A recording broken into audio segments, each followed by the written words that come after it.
जय गुरुजी संगत जी, शुक्राना गुरुजी। आप सभी का स्वागत है आपके अपने चैनल गुरुजी सत्संग विद आरजे प्राची में। इस चैनल पर आपको गुरुजी के प्यारे प्यारे और ब्लेसिंग्स भरे सत्संग सुनाए जाते हैं। ऐसे ही सत्संग सुनने के लिए इस चैनल को सब्सक्राइब कीजिए और नोटिफिकेशन के बेल आइकन को जरूर प्रेस कीजिएगा, जिससे कि जब भी मैं नया वीडियो अपलोड करूं तो आपको इसका नोटिफिकेशन मिल जाए और आप जल्दी से आकर गुरुजी के प्यारे प्यारे और ब्लेसिंग्स भरे सत्संग सुन पाएं। संगत जी, आज मैं आपको 5 आंटियों के सत्संग सुनवाऊंगी। इन्हें अंत तक सुनिएगा, बीच में अधूरा ना छोड़िएगा। जय गुरु जी। जय गुरु जी, शुक्राना गुरु जी। अनंतम अनंतम शुक्राना मेरे गुरुपा। मैं अपने सत्संग की शुरुआत गुरु मंत्र से करूंगी। ओम नमः शिवाय, शिवजी सदा सहाय। ओम नमः शिवाय, गुरु जी सदा सहाय। प्यारी संगत को जय गुरु जी। संगत जी, वैसे तो मैं गुरुपा से बहुत सालों से जुड़ी हूँ। उनका एक भजन मुझे बहुत अच्छा लगता था, शुक्र करा गुरुजी तुहाडा शुक्र करा। मैं वो रोज सुनती थी। मेरे ताऊ जी की बेटी की व्हाट्सएप की डीपी पर गुरुपा की फोटो लगी थी। मैंने उनसे पूछा कि दीदी ये कौन है। उन्होंने कहा हमारी गुरुजी हैं, इन्हें शिवजी का रूप मानते हैं। मैंने मन में सोचा कि पता नहीं कैसे इन सबको गुरुजी की फीलिंग्स आ जाती हैं। मैं इसके लिए माफी मांगती हूँ गुरुपा। मुझे तब कोई फीलिंग्स नहीं थी गुरुजी के लिए, लेकिन मैं वो भजन रोज सुनती थी। धीरे धीरे मेरी मम्मी ने गुरुजी को मानना शुरू कर दिया। वो मुझसे कहती थी कि सत्संग सुनाकर गुरुजी के, तेरे घर में सब ठीक रहेगा। पर मैंने एक ना सुनी। एक दिन मैंने मेरे अंकल के एक फ्रेंड की वाइफ का स्टेटस देखा तो उसमें उन्होंने गुरुजी के दरबार की फोटो लगाई थी और शुक्राना किया था। संगत जी, मैं बताना चाहूंगी कि अंकल जी के इस फ्रेंड का अपनी बीवी के साथ डाइवोर्स होने वाला था, लेकिन गुरुजी ने उनके रिश्ते को बचा लिया और वो आज भी साथ में है। तब से मेरा विश्वास बढ़ा गुरुजी की तरफ। मुझे माफ़ करना गुरुजी, आपकी नादान बच्ची हूँ जो आपके इशारे नहीं समझ पाई। एक तरह से मई 2024 में मैं पूरी तरह से गुरुजी से जुड़ गई और तब से मेरी ज़िंदगी में सत्संग ही सत्संग होने लगी। उसके बाद से गुरुजी जो मुझे मैसेज देते यूट्यूब या फेसबुक पर, मैं सब करने लगी। मैंने गुरुजी से जुड़ने के बाद अमृतसर जाने का प्रोग्राम बनाया। तब गुरुजी से कहा कि आप भी साथ चलना, और यकीनन गुरुजी हर जगह साथ थे। किसी न किसी रूप में हमें कुछ भी परेशानी नहीं उठानी पड़ी। शुक्राना गुरुजी। गुरुजी ने सत्संग में बताया था कि 10 दिन बाद जीजाजी की तबीयत खराब हो सकती है, और ठीक 10 दिन बाद मुझे पता चला कि जीजाजी की तबीयत ठीक नहीं है। उनकी गॉल ब्लैडर में स्टोन है, जिससे उन्हें बहुत ज़्यादा पेन है। जब से ये सब बात मैंने दीदी को बताई तो वो हैरान हो गई और उसने भी गुरुजी के सत्संग शुरू किए और उनको मानने लगी। मेरी दीदी स्कूल में टीचर है, उसी की वजह से मुझे गुरुजी के महासमाधि के सत्संग से जुड़ने का मौका मिला। शुक्रिया मेरे गुरुपा, आपने मुझे अपने दर्शन देने से पहले ही मुझसे कह दिया था कि मैं तुझसे मिलने आ रहा हूँ। मैं इस बार अपनी बेटी की कान छिदवाने जा रही थी तो गुरुपा ने मुझे सत्संग के जरिए मना कर दिया। एक सत्संग दूसरे सत्संग से जुड़ा होता है, क्योंकि जो हमारा सत्संग है वैसा ही किसी और के भी साथ घटित होता है। तो गुरुजी उसी सत्संग के जरिए हमें बता देते हैं कि क्या सही है और क्या गलत। आखिर हम सब संगत हैं तो गुरुजी का ही परिवार। अपना शुक्राना मैं यही समाप्त करती हूँ। कुछ गलती हुई हो तो माफ़ करना गुरुजी, माफ़ करना। अपने अगले सत्संग में मैं आपको बताऊंगी कि मुझे गुरुजी का स्वरूप कैसे मिला। ये एक बहुत बड़ा चमत्कार है। जय गुरुजी। संगत जी, आइए अब सुनते हैं हमारी दूसरी आंटी का सत्संग। जय गुरु जी। मैं आज अपना एक छोटा सा सत्संग शेयर करना चाहती हूँ। मैं अपना सत्संग गुरु जी के मंत्र जाप से शुरू करना चाहती हूँ। ओम नमः शिवाय, शिवजी सदा सहाय। ओम नमः शिवाय, गुरु जी सदा सहाय। जैसे गुरु जी कहते हैं कि शुरू से शुरुआत करनी चाहिए।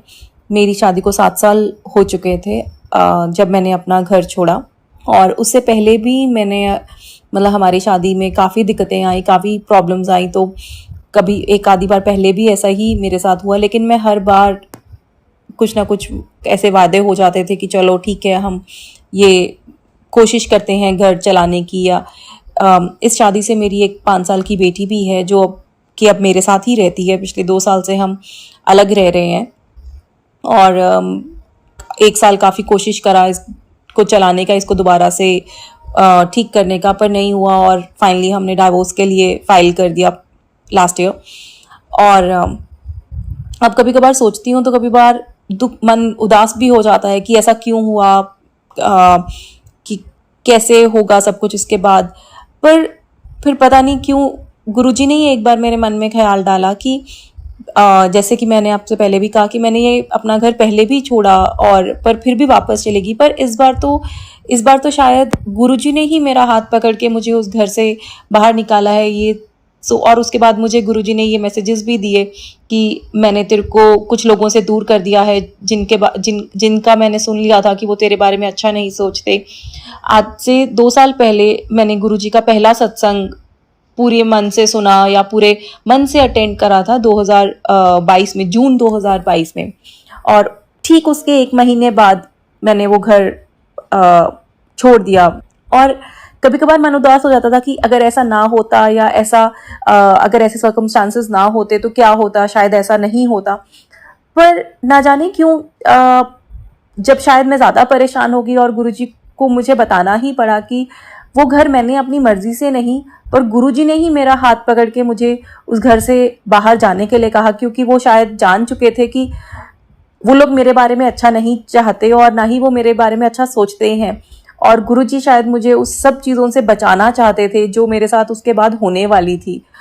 तो मैं बस यही कहूँगी कि थैंक यू गुरुजी, बहुत बहुत बहुत शुक्राना गुरुजी मुझे उस रिश्ते से बाहर निकालने के लिए। मुझे बस अब मैं यही चाहती हूँ कि जैसे आपने मेरा हाथ पकड़ के मुझे उस टॉक्सिक रिलेशन से बाहर निकाला मेरी भलाई के लिए, बस आप उसी तरह से सब सर्वदा भला करें। और सबको, जो भी लोग ऐसे रिश्तों में बंधे हैं, या तो उनके रिश्ते को बहुत अच्छा कर दीजिए गुरुजी, या फिर उनको भी हिम्मत दीजिए कि वो अपने लिए एक बेहतर ज़िंदगी चुन सकें। थैंक यू गुरुजी। और मैं ये भी कहना चाहती हूँ कि प्राची आंटी जो मेरा ये सत्संग शेयर करेंगे, उनको भी आप बहुत बहुत तंदुरुस्ती बख्शें और उनको बहुत सफलता बख्शें। Thank you. संगत जी, अब आप सुनेंगे हमारी तीसरी आंटी का सत्संग। जय गुरु जी, शुक्राना गुरु जी, जय जय गुरु जी। गुरुपा, मैं आपकी बेटी जम्मू से मैं अपना शुक्राना सत्संग शेयर करना चाहती हूँ। गुरुपा, पहले मैं मंत्र जाप करूँगी। ओम नमो शिवाय, शिव जी सदा सहाय। ओम नमो शिवाय, गुरु जी सदा सहाय। ओम नमो शिवाय, शिव जी सदा सहाय। ओम नमो शिवाय, गुरु जी सदा सहाय। जय गुरु जी, शुक्राना गुरु जी। गुरुपा, मैं 2022 से जुड़ी थी फेसबुक के माध्यम से। गुरुपा, तब मैं थोड़ा सी परेशान रहती थी, टेंशन में रहती थी।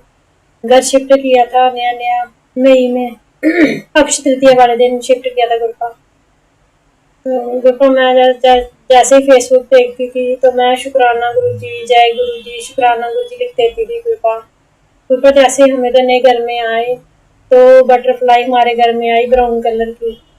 1 हफ्ता रही। तो गुरुपा, मुझे नहीं पता था कि गुरुपा बटरफ्लाई रूप में आते हैं। तो गुरुपा, मैं सोचती थी कि वो क्या खाएगी, भूखी रहेगी, अंदर है, मर जाएगी। ऐसे करते करते फिर हमने एक दिन उसको बाहर छोड़ा, फिर देखा, फिर लाबी में थी। गुरुपा, ऐसे करते करते कई दिन बीत गए। गुरुपा, फिर मैं बच्चों की टेंशन लेती थी कि ये पढ़ेंगे नहीं पढ़ेंगे, अच्छे मार्क्स लाएंगे। बेटी थी तब 12th में, बेटी अच्छे मार्क्स लेके पास हुई। फिर बेटे का था, उसको MBA करनी थी। तो ऐसे हमने एस्ट्रोलॉजर को बताया तो उसने बोला इसका इस साल नहीं होगा, 2023 में होगा। तो गुरुपा की कृपा से उसी साल उसको एडमिशन मिल गई। अभी उसकी जून में क्लियर हो जाएगी, कंप्लीट हो जाएगी गुरुपा। तो गुरुपा, फिर मैं सत्संग सुनने लगी। तो ऐसे मैं एक दिन झाड़ू लगा रही थी तो झाड़ू में मुझे ना मोती मिला। तो मोती मैंने कभी देखा नहीं था, तो मुझे ये नहीं पता था कि गुरुपा ये ऐसी चीजें लेते हैं। तो मैंने उसको ऐसे फेंक दिया, मुझे नहीं पता था। तो गुरुपा, जैसे जैसे फिर मैं सत्संग सुनने लगी मुझे पता चला। जय गुरु जी, शुक्राना गुरु जी। गुरुपा, मुझे बोलते हैं कि तू सत्संग शेयर नहीं करती है, सत्संग शेयर कर। गुरुपा, मैं डरती हूँ बोलने से, ऐसे मैं बड़ा बोलती हूँ पर शेयर करने में थोड़ा हिचकिचाती हूँ। गुरुपा, तो एक दिन भी मैंने बोला था बेटी को कि मेरा सत्संग रिकॉर्ड कर किया, पर मुझे उसने वैसे कुछ अच्छा नहीं था कि मैंने शुरू से नहीं बोला। तो मैं फिर बोलती थी गुरुपा, मुझे यहाँ बड़े मंदिर नहीं बुलाते, सभी लोग जाते हैं, सभी संगत जाती है। मुझे आपने फिर उधर भी बड़े मंदिर भी बुलाया अप्रैल में, फिर मुझे मई में डुगरी में भी बुलाया। गुरुपा, बड़े अच्छे दर्शन हुए। गुरुपा, बड़े मंदिर भी बड़े अच्छे दर्शन हुए। गुरपा छोटे छोटे सत्संग बड़े हैं गुरपा, पर मुझे याद नहीं आ रहे अभी। जितना याद आ रहा है आप ही याद दिलाओगे, मैं बोल रही हूँ गुरपा। गुरपा ऐसे हमारी हम शॉप ले रहे थे, तो वो भी 2023 की बात है, 22 की है, पता नहीं गुरपा, याद नहीं मुझे। तो हम उधर गए थे, तो मैंने ऐसे मन में बोला, मैंने गुरपा जल्दी काम हो जाए, पर गुरपा वो काम क्लियर होने वाला नहीं था, उसमें कुछ रुकावट थी। तो गुरपा काम वही करेंगे जो सही होगा। फिर हम उसके कोई 15-20 दिन के बाद गए, फिर वो डील हुई, फिर वो क्लियर हो गई गुरपा। इसलिए गुरपा आपका अनंत अनंत शुक्राना गुरपा। बच्चों को भी ब्लेस किया आपने, अंकल को भी किया है, अपनी बेटी को भी किया है, मेरी मदर इन लॉ उनको भी किया है गुरपा। आपका आशीर्वाद, आपकी ब्लेसिंग हमारे घर पे बहुत सारी है गुरपा। आप साक्षात घर पे हो, आपका घर है गुरपा, वो हमारा घर नहीं है, आपका है। बच्चे आपके, अंकल आपके, परिवार आपका। जय गुरु जी, शुक्राना गुरु जी, गुरपा। संगत जी, अब सुनते हैं हमारी लास्ट आंटी का सत्संग। जय गुरु जी, शुक्राना गुरु जी। प्राची जी का बहुत बहुत शुक्राना सत्संग शेयर करने के लिए। ओम नमः शिवाय, शिव जी सदा सहाय। ओम नमः शिवाय, गुरु जी सदा सहाय।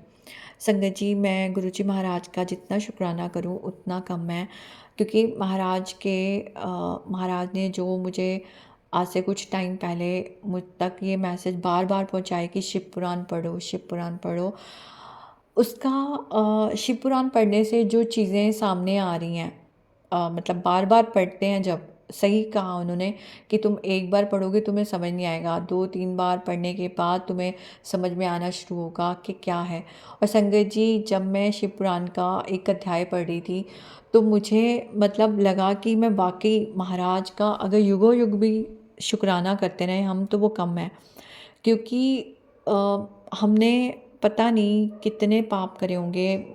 सोल हमारी सिर्फ इस जन्म से नहीं बल्कि कितने जन्मों से पता नहीं ट्रैवल कर रही है, और कितने हमने पाप कर्म करे होंगे जो महाराज कटा रहे हैं। क्योंकि संगत जी, महाराज ने जैसे बोला है कि तुम मेरे साथ पाप कर्म अपने कटवा लो, क्योंकि आज ये पौधा है, मैंने किसी सत्संग में सुना था, किसी संगत को उन्होंने बोला था, तो मैं उनका सत्संग तो नहीं शेयर कर रही, जो उसमें से जो बात मुझे अच्छी लगी थी, सारा सत्संग ही अच्छा था नो डाउट, पर मैं सारा सत्संग उनका नहीं शेयर कर रही, मैं सिर्फ एक बात बता रही हूँ कि जो आज पौधा है वो कल को पेड़ बन जाएगा और तुम्हारे से नहीं हो पाएगा, मतलब कल को इन द सेंस कि अगले जन्मों में। और आज तुम मेरे साथ हो तो इसको कटवा लो अपने कर्मों को। और संगत जी, मैं अपनी अगर बात बताऊं तो कभी कभी हिम्मत हार जाता है इंसान में भी, गिव अप करने पे आ जाती हूँ कि लाइफ में बार बार लाइफ को रीस्टार्ट करना पड़ता है।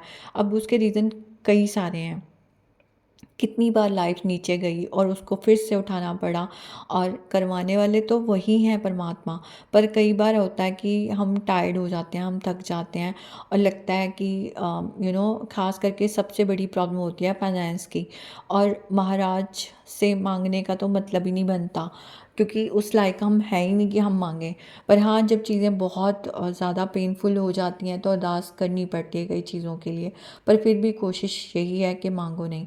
बट दोबारा से उसी चीज़ पे आती हूँ कि जो फाइनेंस है, पर्सनल लाइफ होती है, प्रोफेशनल लाइफ होती है, सबसे बड़ा पेनफुल एरिया आज की लाइफ में वही है। इंसान सबसे ज़्यादा दुखी इसी चीज़ के लिए होता है। और फिर दूसरी चीज़ होती है हेल्थ। लाइफ नहीं है तो चलो वो तो ख़त्म ही हो गया, उसका तो क्या ही बोलेंगे, जबकि वो सबसे इम्पॉर्टेंट है, क्योंकि हमें लाइफ बहुत प्रीशियस है। अगर वो है तो हम अपने कर्म आज महाराज से के साथ कटवा लें। लेकिन जो हम लोगों के दिमाग हैं, हम मतलब हम एज अ ह्यूमन, हमारे लिए वही होता है कि हमारे फाइनेंस अगर स्टेबल नहीं है तो सब ज़्यादा चिंता होने लगती है, टेंशन होने लगती हैं। पर मुझे भी आज ऐसे ही कुछ चिंताएं सता रही थी, जबकि महाराज बोलते रहते हैं, बार बार मैसेज देते हैं कि मैं तेरे साथ हूँ।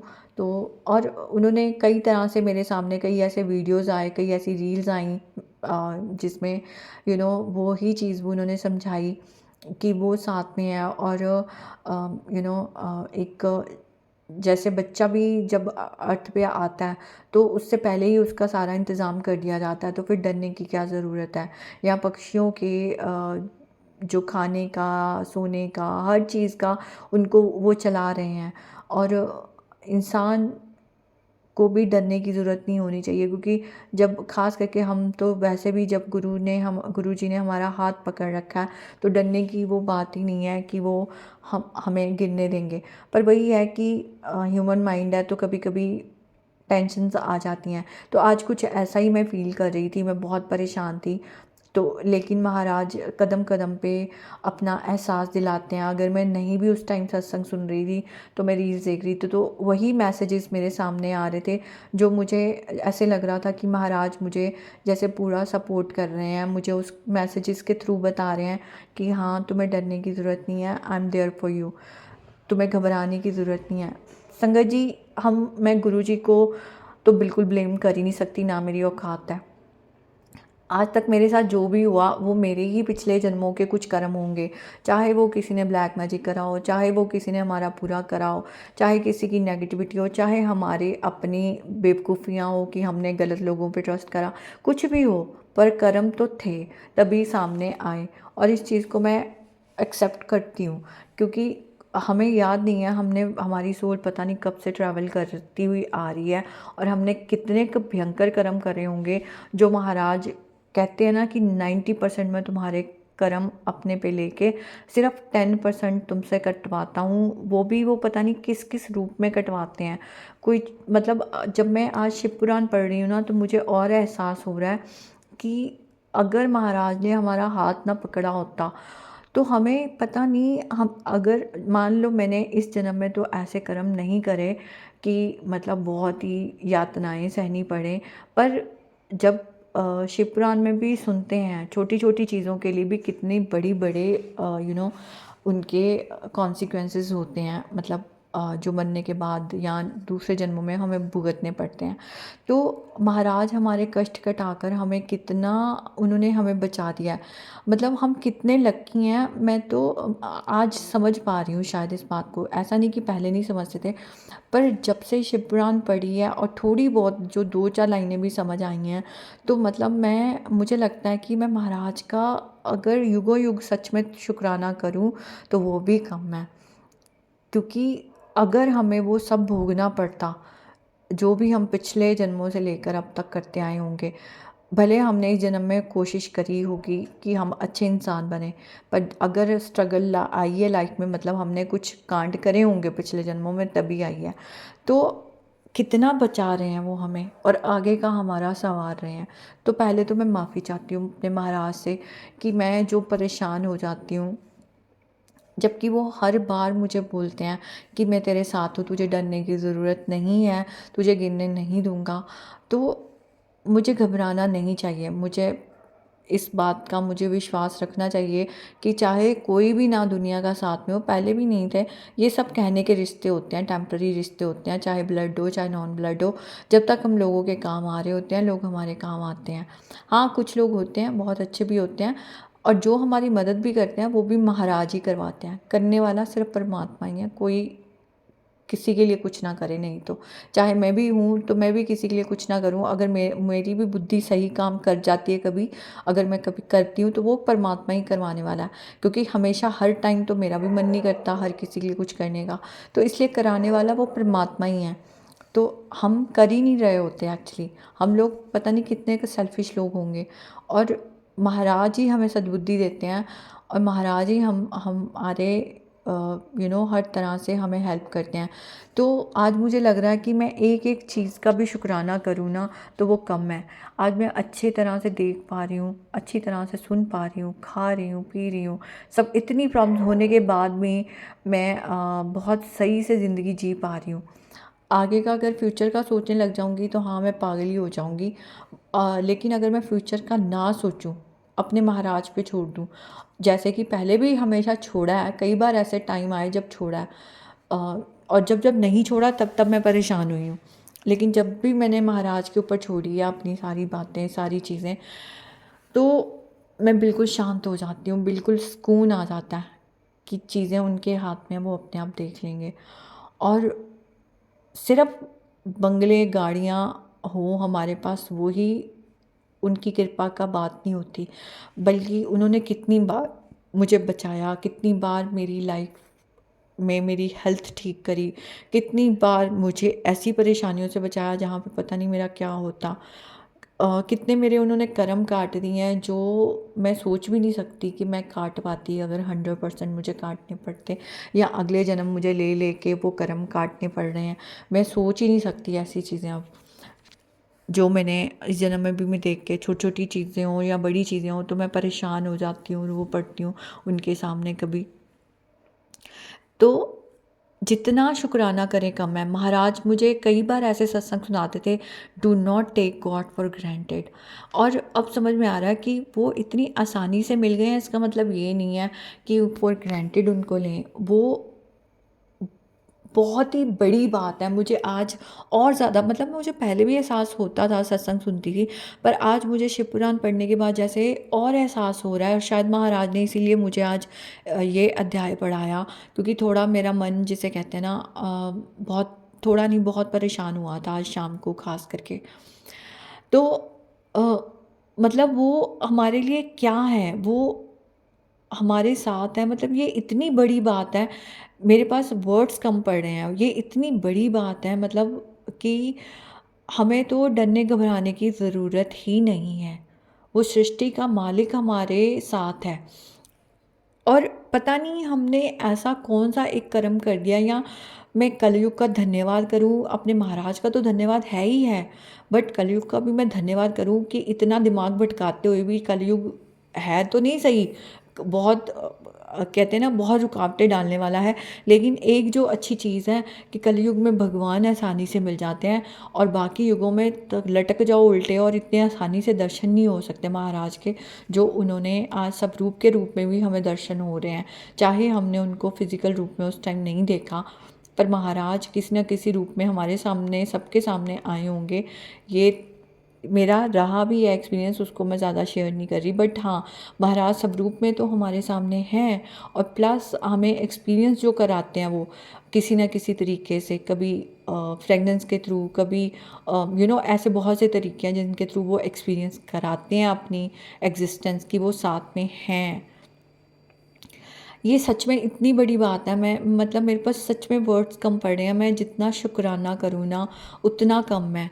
मैं उस जिस अध्याय को पढ़ के आज ये चीज़ मेरे अंदर आ रही है, मैं संगत जी आपसे शेयर करना चाहती हूँ। मतलब मैंने जो गीता प्रेस गोरखपुर की शिव महापुराण है, इसका 2 बुक्स होती हैं। प्रथम खंड जो है मैं वो पढ़ चुकी हूँ, तो मैं द्वितीय खंड में पढ़ रही हूँ। इसमें श्री शिव महापुराण का उमा संहिता में मैं पढ़ रही हूँ। इसमें 10वां अध्याय है, जिसमें सनत कुमार जी बता रहे हैं कि क्या कर्म करने से क्या होता है, और ख़ास करके मैं पूरा तो नहीं बता रही, जो चीज़ मतलब मैं बहुत ज़्यादा पहले मैं बताती हूँ कि इसमें लिखा क्या है।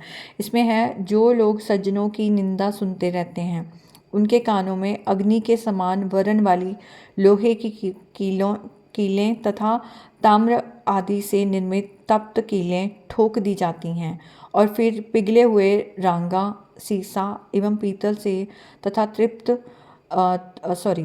तप्त दूध, तप्त तीक्ष्ण तेल अथवा वज्रलेप से क्रमशः उनके कानों में भरकर नरकों में कर्मानुसार चारों ओर से उन्हें यातनाएं दी जाती हैं।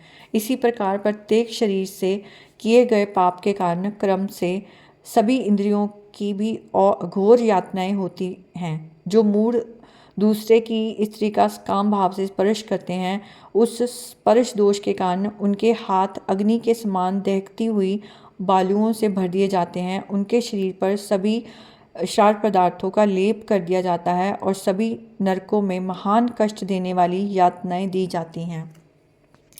तो जो मैं ये पढ़ रही हूँ, इसमें एक्चुअली संगत जी, इसमें यही बताया हुआ है कि जो भी हम पाप कर्म करते हैं, उनकी क्या क्या यातनाएं हमें मरने के बाद भोगनी पड़ती हैं। और ये भी हम जो शारीरिक ये शरीर लेते हैं, हम आके जन्म लेते हैं, हम इन इन कर्मों के कारण जो दुख भोगते हैं हमसे तो वही सहन नहीं होते। और जब मैं ये पढ़ रही हूँ शिव महापुराण, तो इसमें हर चीज़ का, हर छोटी से छोटी चीज़ का वर्णन करा हुआ है, हर छोटी से छोटी चीज़ का बताया हुआ है कि इस कर्म का क्या फल भोगना पड़ता है। और वो मतलब सुनने के बाद, पढ़ने के बाद मतलब एहसास होता है कि हम कितने लकी हैं, हमारे महाराज हमें मिल गए हैं और वो हमारे पाप कर्म धो रहे हैं। क्योंकि जो इस जन्म में हमने पाप कर्म करे हैं वो तो हमें पता है, फिर भी हम सोच सकते हैं, अगर हम सोचने लगें कि हमने बचपन से लेके अब तक किसका दिल दुखाया, किसकी निंदा चुगली करी, या क्या हमने ऐसे गलत कर्म करे होंगे जो गलती से भी हमने करे होंगे। लेकिन जो हमने पिछले जन्मों में बड़े बड़े पाप कर्म करे होंगे जो हमें पता ही नहीं है, महाराज तो हमारे वो भी बख्शवा रहे हैं, वो भी कटवा रहे हैं। तो मुझे इतना मतलब अंदर से आ रहा है कि मैं कितना शुक्राना करूँ ना, आज रात भर बैठ के शुक्राना करूँ, युगो युग शुक्राना करूँ, वो भी कम है कि वो हमें बचा रहे हैं उस नरक की आग में पड़ने से। और जो बात मैं इस स्पेसिफिक जो अभी लाइंस मैंने पढ़ी हैं निंदा चुगली से रिलेटेड, वो उसके बारे में ना संगत जी बहुत सारे सत्संग मेरे सामने आते थे एक्चुअली। और मैंने पहले भी बताया था कि जो निंदा चुगली है महाराज मुझे बहुत सुनवाते थे कि इससे दूर रहो। और उसका कारण था, मैं अपने पे तो कोशिश करती ही हूँ कि मैं किसी की निंदा चुगली ना करूँ। अब निंदा चुगली दो टाइप की यहाँ पे मुझे समझ में आती है। एक तो जो किसी ने मेरा दिल दुखा दिया और मेरा मन भरा पड़ा और मैंने दूसरे से कह दिया कि हाँ इसने मेरे साथ गलत करा, या किसी ने दूसरे के साथ गलत करा, ये करता है, पर वो भी शायद निंदा चुगली ही होती है। और एक होता है कि मतलब हम फेक बन रहे हैं कि हम किसी इंसान के मुंह पे तो अच्छे हैं पर पीठ पीछे जेलसी की वजह से उसकी निंदा चुगली करना। मैं ऐसी चीज़ें तो नहीं करना चाहती, ना ही मैं ये बिल्कुल भी नहीं करना चाहती कि किसी के साथ कोई ऐसी गलत भावना रख के और किसी के लिए गलत बोलना। ज़्यादातर मुझे किसी के ऊपर गुस्सा होता था कि इसने मेरे साथ बुरा किया, तो तभी मैं बात करती थी, पर मैं उसको भी हमेशा कोशिश करती हूँ इम्प्रूव करने की कि वो बात ना की जाए। अगर अंदर से दुख होता है, गुस्सा आता है, तो अब कोशिश यही होती है कि महाराज के सामने बैठ के उनसे ही बात कर लूँ, क्योंकि वो कहते हैं कि मेरे साथ शेयर करो जो करना है, लोगों को मत बोलो। और संगत जी मैं पीछे बहुत परेशान हो रही हूँ इन बातों से, क्योंकि कुछ लोग ऐसे होते हैं हमारी लाइफ में जो हम उन्हें कितना भी रोकें, समझाएं कि नहीं हमें नहीं सुनना, पर वो हमारे कानों में डालते हैं। तो अब मुझे और एहसास हो रहा है कि महाराज ये सत्संग क्यों सुनवा रहे थे।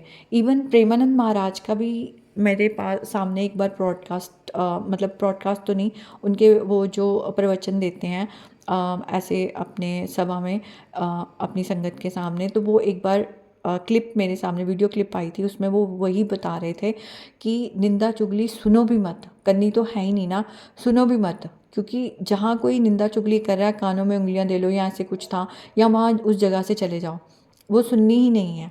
तो यही चीज़ महाराज मतलब गुरुजी महाराज सत्संग में मुझे कितनी बार सुनवाया उन्होंने कि नहीं निंदा चुगली सुननी भी नहीं है। और आज इसको पढ़ने के बाद मुझे एहसास हो रहा है कि हाँ क्यों निंदा चुगली सुननी भी नहीं चाहिए, इसका भी पाप इतना लगता है और इससे कितना कितना हमें भोगना पड़ता है, और हमें कौन कौन से जन्म लेने पड़ते हैं ये भी शायद इसमें बताया हुआ है। मतलब वो मैं आगे शायद पढ़ूँगी। और ये चीज़ें सच होती हैं कि हमें यहाँ से जाने के बाद भी भोगने पड़ते हैं वो नरक जो भी हमने पाप कर्म करे होते हैं, छोटे से छोटे पाप कर्म। और हमें जो उसके बाद पता नहीं कितने टाइम के बाद हमें मनुष्य जन्म मिलता है, उसके बाद भी हमें भोगना पड़ता। और मनुष्य जन्म मिलने से पहले हमें वो 84 योनि जो भोगनी पड़ती है अपने पाप, छोटे छोटे पाप कर्मों की वजह से। तो इसीलिए महाराज कहते हैं कि इंसान बन जाओ, मतलब इंसान बंदा बन जाओ या इंसान बन जाओ, विच मीन्स कि हम अपने में सुधार लाएं। और अब यही मन करता है कि हाँ पैसा ज़्यादा कमाना अब मैटर नहीं करता, वैसे भी नहीं करता था, बट हाँ एक सिक्योर लाइफ ज़रूर होनी चाहिए कि हाँ सिक्योरिटी ज़रूरी नहीं कि करोड़ों रुपयों से ही आएगी, वो एक छोटा सा घर लेके, एक छोटा सा रूम लेके भी आ जाती है। क्योंकि अब यही एहसास होता है कि हाँ मतलब एक एक वो डिपेंड करता है कि हमारी लाइफ में कितना पैसा लिखा है कितना नहीं। बट हाँ, एक अच्छे तरीके से पैसा कमाया और अच्छे तरीके से ही कमाना है, बस वही है दिमाग में। और पैसे के पीछे भागने से कुछ होगा भी नहीं। जो ये चीज़ें हैं ना, ये पढ़ने से, सत्संग सुनने से ही समझ में आती हैं कि एक्चुअली में सबसे ज़्यादा इम्पॉर्टेंट चीज़ क्या है। वो यही है कि हम सिर्फ पैसा कमाने, रोटी कमाने और ये सब करने नहीं आए। ठीक है, गृहस्थ जीवन ज़रूरी है, सब कुछ ज़रूरी है, बट हमारा जो मेन मकसद है अर्थ पे।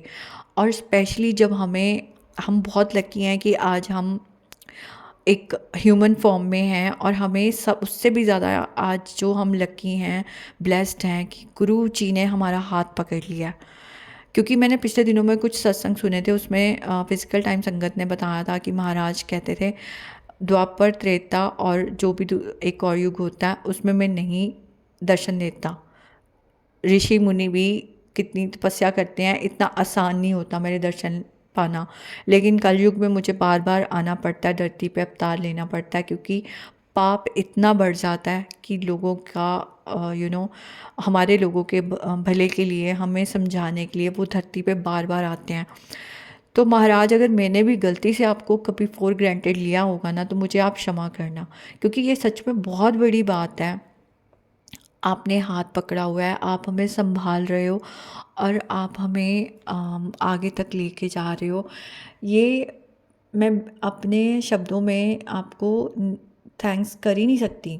मैं बता ही नहीं सकती मैं कितना, मतलब आज मुझे वो शब्द भी समझ में आ रहा है। एक शब्द हरबंस जी सिंह रागी जी का व्याख्या थी उसमें कि हे वाहिगुरु, हे मेरे प्रभु, मुझे इतनी आंखें दे दे, इतने मुख दे दे कि मैं तेरा शुक्राना करूं या मैं तेरा नाम लूं। ऐसे कुछ थी उस व्याख्या में कि मैं उसको करते करते भी ना थकूं। वो करोड़ों मुख या करोड़ों आंखें मुझे दे दे, मैं तेरा दर्शन करूं। तो मुझे आज समझ आ रहा है कि हाँ, उसका मतलब क्या है। क्योंकि वाकई हम अपने परमात्मा का देनिया नहीं दे सकते कि वो हमारे लिए क्या कर रहे हैं। और मतलब आज इतनी सारी चीज़ें मतलब इधर उधर से समझ आ रही हैं, और मैं इसलिए बीच बीच में से बोलती जा रही हूँ जो मेरे मन में आ रहा है। संगत जी, होप आप समझ पा रहे हैं मैं क्या बोलना चाह रही हूँ। जितना शुक्राना करूँ महाराज मैं आपका, उतना कम है। और मुझे समझ में ये भी आ रहा है कि क्यों मुझे बार बार ये सत्संग आते थे, शिव महापुराण पढ़ो, शिव पुराण पढ़ो, चाहे एक अध्याय पढ़ो। ये बार बार सत्संग में सुनाया जाता था, चाहे एक अध्याय पढ़ो, चाहे एक पेज पढ़ो, पर रोज़ पढ़ो। आज समझ में आ रहा है कि इसके पढ़ने से क्या हमारा लाभ होता है, और बार बार पढ़ो, इससे क्या लाभ होता है। कि महाराज ने कहा कि एक बार पढ़ने में समझ में नहीं आएगा, मतलब अब ये डिपेंड करता है कोई कितनी जल्दी समझता है। और हर हर बात में, हर अब किसी के पास एक बुक होगी संक्षिप्त, किसी के पास 2 बुक्स हो सकती हैं, और हर उस अध्याय में कुछ ना कुछ ऐसा है जो हमें सिखाता है। और ये डेली प्रैक्टिस है। मतलब इट्स नॉट कि हमें कोई वैमो बर्मा में पढ़ना है कि इतनी बार पढ़ो, उतनी बार पढ़ो। It's not like that. पर मेन ये है कि ये हमारी आत्मा को शुद्ध कर रहा है, प्योर कर रहा है। और जिस टाइम से हम गुज़र रहे हैं, क्योंकि आज ही मेरी अपने इधर सामने एक अंकल हैं, आंटी अंकल हैं, जो ब्यास की भी संगत हैं, प्लस वो गुरुजी की भी संगत हैं। उन्होंने सबसे पहले ब्यास जी का नाम, राधा स्वामी हैं तो उधर राधा स्वामी जी का नाम लिया हुआ था, पर अभी वो गुरु महाराज के भी जाते हैं। तो उनसे जब बात हो रही थी तो वो भी यही बता रहे थे कि जो उनके राधा स्वामी जी के उनके जो महाराज हैं, उन्होंने भी बोला है कि आने वाला समय बहुत ख़राब है। और जो ये कोविड होके गया है, इसके बाद अभी जो समय आना है वो और भी ख़राब है। और यही चीज़ें हमने गुरुजी महाराज के सत्संगों में भी सुनी है कि आने वाला टाइम अच्छा नहीं है। और ये जो टाइम हम जितना नाम जप करें वो सही है। हर महापुरुष अगर बात की जाए, चाहे प्रेमानंद महाराज, सभी लोग यही कहते हैं कि नाम जप करो। और महाराज के भी सत्संग यही आते हैं, शिव पुराण पढ़ो, मंत्र जाप करो। तो शुक्राना महाराज, आपका बहुत बहुत शुक्राना कि आप ये सत्संग सुनाते हो और आप ये बताते रहते हो, रिमाइंडर्स भेजते रहते हो कि इस चीज़ से हम हटे ना। तो आप ऐसे ही हमें सद्बुद्धि देते रहें, हमें सुमति देते रहें कि हम शिव महापुराण पढ़ते रहें, मंत्र जाप करते रहें और सिर्फ पढ़ते ना रहें बल्कि इसको अपने अंदर उतारें, आपके सत्संगों को अपने अंदर उतारें। आप जो चाहते हैं हमसे कि हम अच्छे आचरण करें, हम अच्छे इंसान बने, वो सब हमें दो। हमें नाम जप दो, हमें अच्छा इंसान बना दो, हमारी बुद्धि को सद्बुद्धि में बदल दो महाराज। हमारे जो भी आसपास लोग हैं उन सबको आप सब पर कृपा करो कि सब में सद्बुद्धि और हम अपना ये जीवन सफल कर सकें, क्योंकि ये मनुष्य जन्म पता नहीं दोबारा कब मिलना है। इसको अब आप मिल गए हो तो आप इसको सफल बना दो बस। तो इसी से मैं आज का शुक्राना महाराज का करते हुए अब विराम देती हूँ। फिर जब महाराज सत्संग शेयर करवाएंगे संगत जी, आपसे शेयर करूँगी। तो अनंतम अनंतम शुक्राना महाराज का। संगत जी, मुझे सुनने के लिए आपका भी बहुत बहुत शुक्राना। महाराज सबको ब्लेस करें, सबको सुखी रखें। जय गुरु जी, शुक्राना गुरु जी।